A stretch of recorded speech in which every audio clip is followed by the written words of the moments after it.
नमस्कार, मैं नियाज खान और आप देख रहे हैं एनएमएफ न्यूज। हमारे भारत में यूं ही नहीं कहा जाता नारी तू नारायणी है। इस जग की पालनहारिणी है, नारी तू नारायणी है। एक नारी ममता की वो मूरत होती है जिसकी छांव में न जाने कितनी जिंदगियां पलती और बड़ी होती हैं। आज एक ऐसी ही मूरत से हम आपको वाकिफ कराएंगे जिनकी जीवन शैली न जाने कितनी बेरंग जिंदगियों में खुशियां भरने का काम की है। ध्यान से इन तस्वीरों को देखिएगा। बदन पर साधारण सफेद कपड़ा, पैर में हवाई चप्पल और रेड कारपेट पर बढ़ते एक एक कदम। इनका नाम प्रकाश कौर है और ये पंजाब की रहने वाली हैं। जब प्रकाश कौर का नाम पद्म श्री के लिए बुलाया गया तब तालियों की गड़गड़ाहट ने एक शमा बांध दिया था। तालियों की थाप बताने के लिए काफी थी प्रकाश कौर ने कितनी जिंदगियों में प्रकाश बिखेरने का काम किया है। हमारे समाज में आज भी लड़के और लड़कियों में भेदभाव देखने को मिल जाता है। कई बार तो ऐसा होता है कि लड़की के पैदा होते ही लोग उसे धीरे से कहीं सुनसान इलाके में छोड़ आते हैं। ऐसा लगता है उनके अंदर की ममता उस मासूम सी बच्ची को देखते ही मर जाती है। लेकिन कहते हैं जन्म देने वाले से ज्यादा पालन करने वाला महान होता है। और यहाँ प्रकाश कौर को वो कलयुग की यशोदा माँ कहा जाए तो कोई गुनाह नहीं होगा।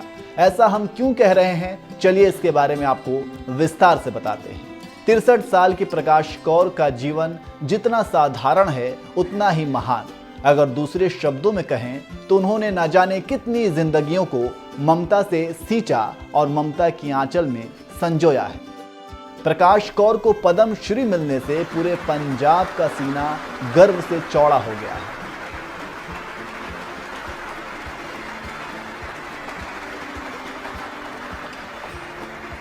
बता दें कि बीबी प्रकाश कौर बेसहारा बच्चियों को सहारा देने का काम करती है। इतना ही नहीं, जालंधर की सामाजिक कार्यकर्ता यूनिक होम में रह रही बेटियों का ध्यान रखने के अलावा उनकी शादियां भी खुद ही करवाती हैं। लेकिन एक बात आपको जानकर हैरानी होगी कि प्रकाश कौर के माता पिता ने उन्हें त्याग दिया था। वो आज भी इस बात से काफी दुखी रहती हैं। उनका मानना है कि बच्चियों से माँ बाप का मुंह फेरना और उन्हें छोड़ जाना उन्हें बहुत दुख पहुंचाता है।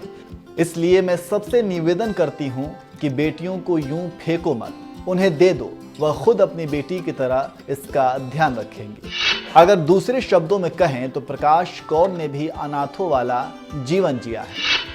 उन्हें एहसास था कि बिना माँ के बच्चों का रहना कितना मुश्किल है। फिर प्रकाश कौर ने तय कर लिया था कि वह शादी नहीं करेंगी और ऐसे बच्चों के पास रहेंगी जिन्हें समाज ने ठुकरा दिया है।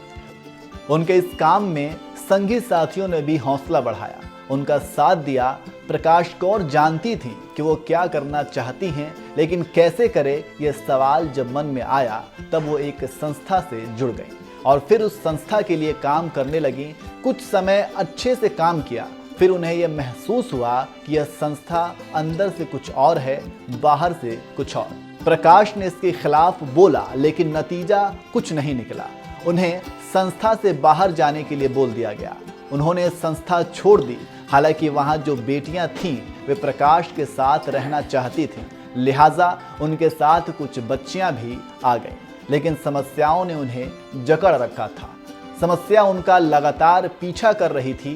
प्रकाश के पास रहने की कोई जगह नहीं थी। इस मौके पर उनके एक दोस्त सामने आए और उन्हें रहने के लिए अपना घर दे दिया। वह दोस्त कहीं और रहने लगे। ये बात जिसने भी सुनी लगभग उन सभी ने प्रकाश और उनकी बच्चियों की मदद की। प्रकाश भी बिना संकोच के सहायता मांग लेती थी। वो कहती हैं, इन बेटियों के लिए ही तो मैं हूँ, ये नहीं तो कौन। मुसीबतें आती थीं, कभी घर कभी रहने की दिक्कत हुई, लेकिन हमेशा सब मैनेज हो गया। 17 मई 1993 में प्रकाश कौर ने यूनिक होम खोला। यूनिक होम में प्रकाश कौर की बच्चियां रहती हैं। यूनिक होम को एक ट्रस्ट के जरिए खोला गया। ट्रस्ट का नाम भाई घनैया जी चैरिटेबल ट्रस्ट यूनिक होम है। 3 एकड़ के इस होम में 80 लड़कियां रहती हैं। सभी लड़कियों की उम्र 18 साल से कम है। 18 साल से ज़्यादा की लड़कियों को दूसरे होम भेज दिया जाता है। इन 80 लड़कियों का पूरा खर्च समाज के लोग उठाते हैं। सरकार से किसी भी तरह का अनुदान नहीं लिया जाता है। यह पूरी तरह पब्लिक सर्विस से ही चलता है। यहाँ पर बच्ची देने के लिए फोन भी किया जाता है। फोन आने पर वह खुद उसे लेने जाती है। साथ ही देने वाले का नाम और पता दोनों ही गुप्त रहता है।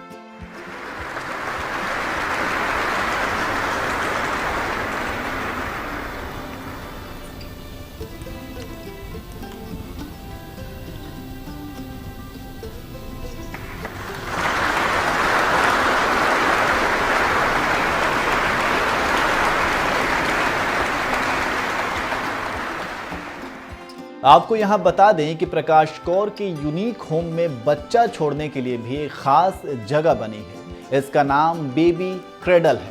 इस जगह पर ना तो कोई कैमरा लगा है, ना कोई मौजूद रहता है। हाँ, यह जरूर है कि जब भी इस बेबी क्रेडल में कोई बच्ची रखा जाता है, एक घंटी अपने आप बज जाती है। उससे प्रकाश कौर को पता चल जाता है कि कोई बच्ची छोड़ गया है। इस क्रेडल में आज तक कभी कोई अपना लड़का नहीं रखने आया। प्रकाश बताती हैं, जो बच्चे यहाँ आते हैं वे इतने बीमार होते हैं कि उन्हें 6-6 महीने तक अस्पताल में रखना पड़ता है। इन बच्चों का विकास होने में बाकियों की तुलना में समय ज़्यादा लगता है, क्योंकि इन्होंने जन्म के बाद से काफ़ी कुछ सहा होता है।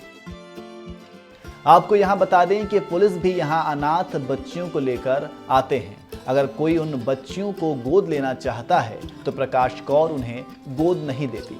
कई बार परिवार बच्चे को गोद तो ले लेते हैं, पर फिर बाद में बुरा बर्ताव करते हैं। इसलिए सभी बच्चियां उनके पास ही रहती हैं। अगर यहाँ 2011 की जनगणना का जिक्र करें तो देखिए, पंजाब के प्रति 1000 लड़कों पर 895 लड़कियां हैं।